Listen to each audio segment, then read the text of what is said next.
Hello every one. ഇന്ന് നമ്മൾ സംസാരിക്കാൻ പോകുന്നത് മാർക്കറ്റ് ടൈം ചെയ്യുന്നത് ഇക്വിറ്റി മാർക്കറ്റിൽ ഇൻവെസ്റ്റ് ചെയ്യുന്ന സമയത്ത് ഒരു നല്ല മെത്തേഡാണോ എന്നുള്ളതിനെ കുറിച്ചാണ്. ഇപ്പം നമുക്കൊരു കഴിഞ്ഞ ഒരു വർഷം എടുത്ത് നോക്കിയാൽ അറിയാം, നമ്മുടെ equity market, Indian equity market വളരെയധികം ഫ്ലക്ച്വേഷനിലൂടെ പോയിക്കൊണ്ടിരിക്കുകയാണ്.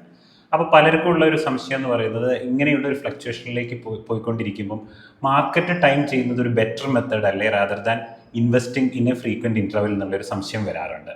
പക്ഷേ യൂഷ്വലി പറഞ്ഞു വരുന്നത്, അല്ലെങ്കിൽ യൂഷ്വലി നമ്മൾ ലോങ് റണ്ണിൽ നമ്മുടെ ഒരു മാത്തമാറ്റിക്സ് ചെയ്ത് നോക്കുമ്പോൾ നമ്മൾ മനസ്സിലാക്കുന്നത്, it's always better to have time in the market rather than timing the market എന്നാണ്.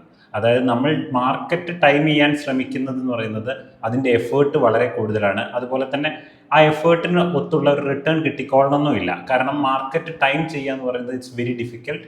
ആൻഡ് ഒരു മന്ത്ലി ബേസിസിലൊക്കെ അത് പ്രിഡിക്റ്റ് ചെയ്യുക എന്ന് പറയുന്നതും വളരെ ഡിഫിക്കൽട്ടായിട്ടുള്ള ഒരു കാര്യമാണ്. അപ്പം ശരിക്കും ഇതിനെ നമ്മൾ അനലൈസ് ചെയ്യുമ്പോൾ മനസ്സിലാക്കേണ്ടതെന്ന്, ഒരിക്കലും മാർക്കറ്റ് ടൈം ചെയ്യാൻ ഭയങ്കരമായിട്ട് നോക്കരുത് എന്നുള്ള കാര്യമാണ്.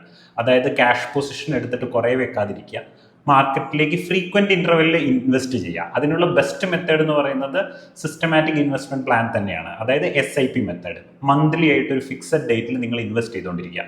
ചില സമയങ്ങളിൽ നിങ്ങളുടെ മന്ത്ലി ഇൻവെസ്റ്റ്മെൻറ്റ് മാർക്കറ്റ് വളരെ ഹൈ ആയിരിക്കുമ്പോഴായിരിക്കും ആവുന്നത്. പക്ഷേ അതേസമയം മാർക്കറ്റ് ലോ ആവുന്ന മന്ത്സിലും ഈ ഇൻവെസ്റ്റ്മെന്റ് പോയിക്കൊണ്ടിരിക്കുകയാണ്. അപ്പം ഓവർ ദ ലോങ് ടേം നോക്കുമ്പം ഇത് നോർമലൈസ് ചെയ്തോളും. അപ്പം നിങ്ങൾക്ക് ലോങ് ടേമിൽ ടൈം ചെയ്തിട്ട് മാർക്കറ്റ് ഇൻവെസ്റ്റ് ചെയ്യാനുള്ള എഫേർട്ടും ടൈം ചെയ്യാതെ നിങ്ങൾ ഫ്രീക്വൻറ്റ് ഇൻ്റർവെലായിട്ട് ഇൻവെസ്റ്റ് ചെയ്തിട്ട് കിട്ടുന്ന റിട്ടേണും തമ്മിൽ വലിയ വ്യത്യാസമില്ല. ആൻഡ് പലപ്പോഴും സംഭവിക്കുന്നത്, ഇങ്ങനെ ടൈമിങ്ങിന് ശ്രമിക്കുന്ന സമയത്ത് നമ്മുടെ കുറേ മാനവേഴ്സ് പാഴാവുകയും അതുപോലെ തന്നെ അതിനനുസരിച്ചിട്ടുള്ള റിട്ടേൺ കിട്ടാതിരിക്കും. ചില സമയം നമ്മൾ അൺഇൻവെസ്റ്റഡ് ആയിട്ട് കുറേ കാലം ഇരിക്കുകയും ചെയ്യും. അതുകൊണ്ട് തന്നെ റിട്ടേണിൽ വലിയ രീതിയിലുള്ള ഒരു ബെനിഫിറ്റ് ഉണ്ടായിക്കൊള്ളുന്നില്ല. ആൻഡ് പ്രാക്ടിക്കലി പല സമയത്തും ആളുകൾക്ക് സംഭവിക്കുന്നത് കുറഞ്ഞ റിട്ടേൺ കിട്ടുക എന്നുള്ളതാണ്.